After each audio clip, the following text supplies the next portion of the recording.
Back to doing a little work on the CB500 before I tear into the XL250. I just want to finish up some things. I finally got some brand new pull push throttle cable for the bike. Those are the correct length and they're brand new. The kit came with a clutch cable also, as you can see, and the brake hose. The brake hose that I got for this was under 10 bucks, but that's the shortest one they made. I tried to get a little shorter one because it seemed a little long, but this kit came with a brake hose, surprisingly. This is the kit. So we got everything, and I got a service manual. One of my viewers sold his bike and he sent me his service manual. So here we go. We got a service manual for the bike now. So that's kind of nice. So we'll go through and adjust everything the way it's supposed to be, and hopefully everything will be all good on the bike. So I'm going to put these cables on. I'm not going to video swapping them. You saw me putting these ones on. I'll make some video once they're on. Check this out. The brand new cables are installed. The clutch cable that came in the kit is identical to this one. Same length, everything. So I just left the clutch cable, that's brand new anyway, so I just left it on and it's all adjusted. Everything, it says 10 to 20 millimeters of travel, free travel at the end here. I got 10 millimeters and it said an 1/8 inch on the throttle grip.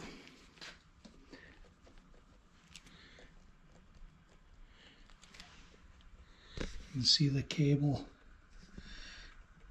move slightly as I move the free play, but that opens the throttle all the way and it closes all the way, and this works quite freely. Super happy with how that works now. And I don't think I showed, but I did adjust the valve lash on this a while back. The exhaust is 3, the intakes are 2/1000s, and I just took one of my feeler gauges and bent it really sharp near the end so I could get it in under every tappet. And this one was a little tight and this one was a little loose. Every other one was spot on, and that one was a little tight by maybe 1/1000. I just couldn't quite fit the gauge in. I just cracked the nut and was able to fit the gauge in, held the screw, retightened it, got it in and out, works around. And this one would have just maybe 1/1000. It just felt a little loose in there, so I just snugged it up a little bit when I did those. And this stop here, I'll adjust once I set the idle speed. It says the idle should be between 950 and 1200 RPM. So once I get the idle speed set, then I can adjust that. I did adjust the, see that stop down there, where it's that screw. I did adjust that. The slide's supposed to be just maybe a 1/16 or less than that above the bore of the carburetor. So I got my camera out and shoved it in there and kind of looked, and it was pretty close, but I did have to just bring it down just a tick. And the way I measured it was I turned the throttle and then backed it off until they're right even, and I turned the screw and then till they're right even, then I turned it back to give me enough of a gap in there to where it should be. So that everything there should be spot on. Like I say, this is supposed to be 3/1000 between there, and that's a little more than 3/1000 gap there, or 3 millimeters I mean. Not thousandths, millimeters. So just a smidge. It's so minor, and the idle speed could, you know, if I turn this down, just we'll turn it a half turn, and that almost brings it into spec. So we'll get the idle speed adjusted, and then that will adjust that. But other than that, yeah, this bike is pretty much all ready to go. I might put the tank on with the rubber grommet and start on that bike tomorrow, maybe taking it apart. But yeah, this bike's done, basically ready to ride. Hopefully I don't have to change the jets and the carburetors. The shop manual, this has everything what the shop manual says for a stock 72 CB500, which was what I took out of the bike when I rebuilt the carburetors. The jets, idle and mains were the same size as what I put back in. So if it has a performance issue, we'll address it. You know, if cruising, accelerating or idling, it'll probably be fine. But cruising, if it seems a little lean, I can rich it out, because that's what you do. You get a little leaner burn when you can flow the stuff out quicker and easier.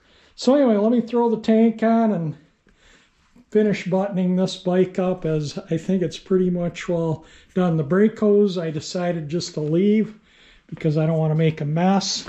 So I'll just save this as an extra if I ever need it. Extra upper, it's the correct length. So I got an extra set of used cables, and got the stock cables too, but they're no value with these high bars. Anyway, there we go. I'm going to throw the tank and stuff on now. I think the bike is totally finished, ready to ride. So I put that rubber grommet on. Tank's mounted. The fuel hoses are connected up. This thing's ready to go.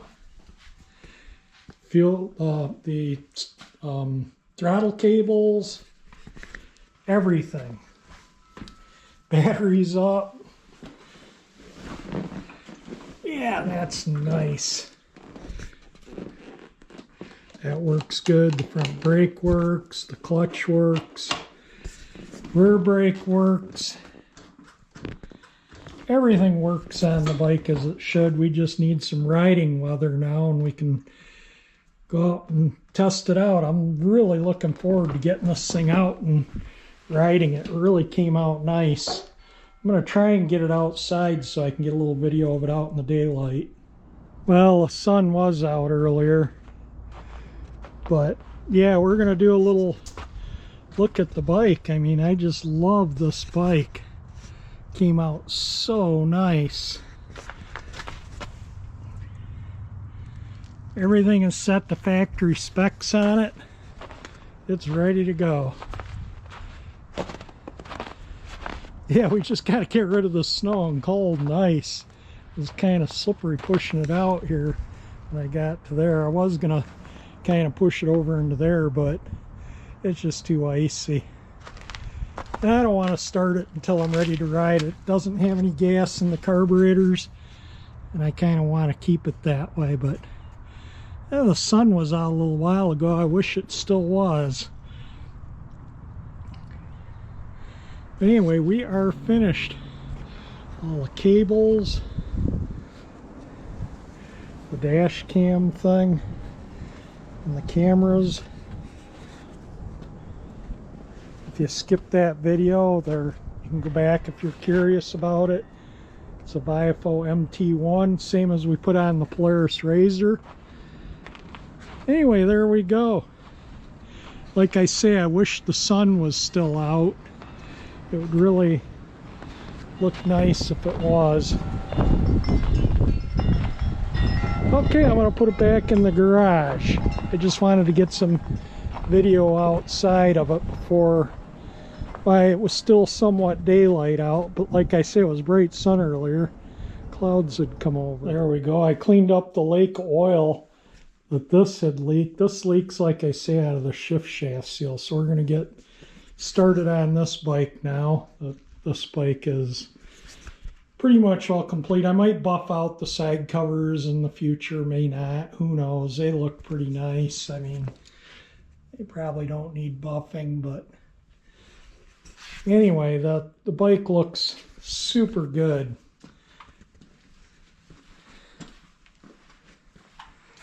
Super happy with it.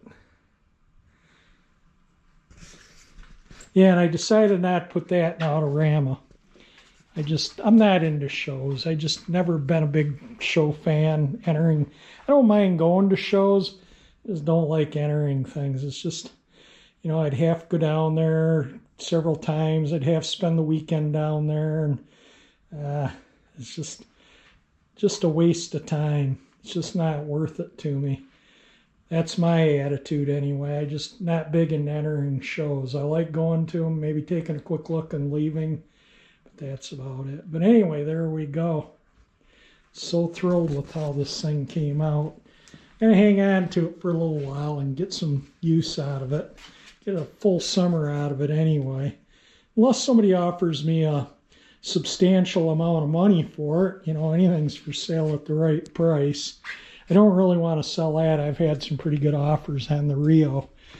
But yeah, I'd like to ride this summer. This, I've already got a full summer of riding out of it. I put 800 miles and 1/10 on it. And I got all the paint, everything to paint it up right here. I got the gloss black for the frame.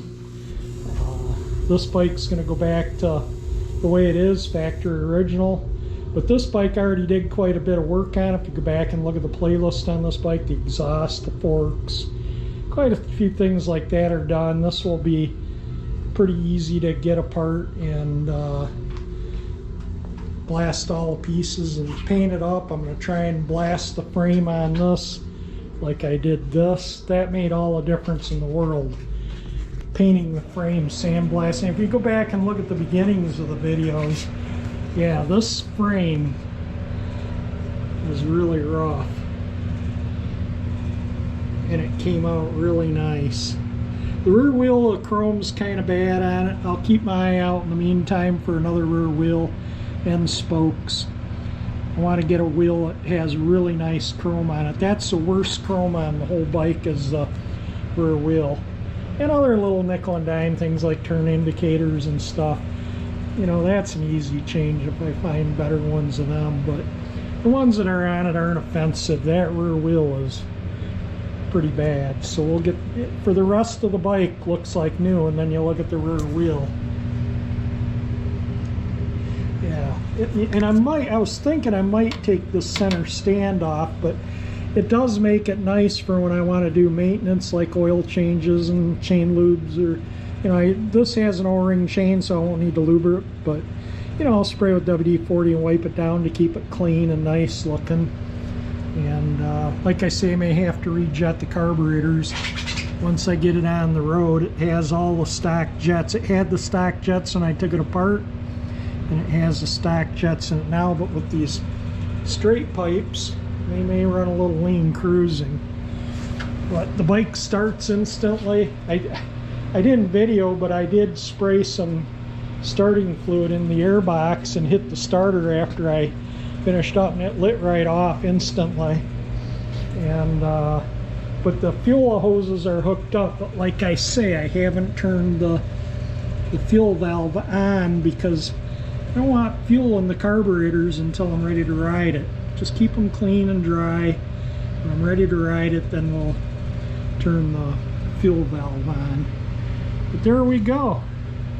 We got a pretty much all complete 72 CB500 that was taken off, that was last on the road in 1976. Sat in a garage for 49 years with junk falling on it and piled on it, and now it's ready to go hit the road again and have fun on this neat old bike. I'm going to end the video here. It's not that long of a video, but it is the end of working on the CB500 for now. If I have to rejet the carburetors, I'll do a little video on that, and you'll get some video of when we get it out and ride it. Once, you know, we get some weather for riding, I could probably take the XL250 out, but the roads are salted and there's water all over the roads in places, and I don't want to get salt on it.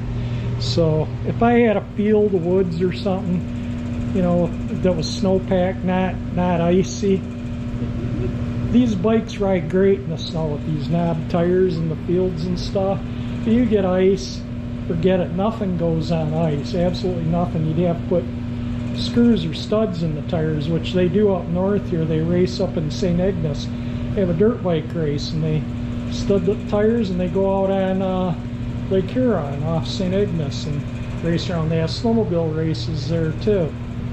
And That would be, I always wanted to go to that. But anyway, we're gonna wrap up this video here. If you liked it, definitely hit that thumbs up icon if you like this bike, and as much as I do.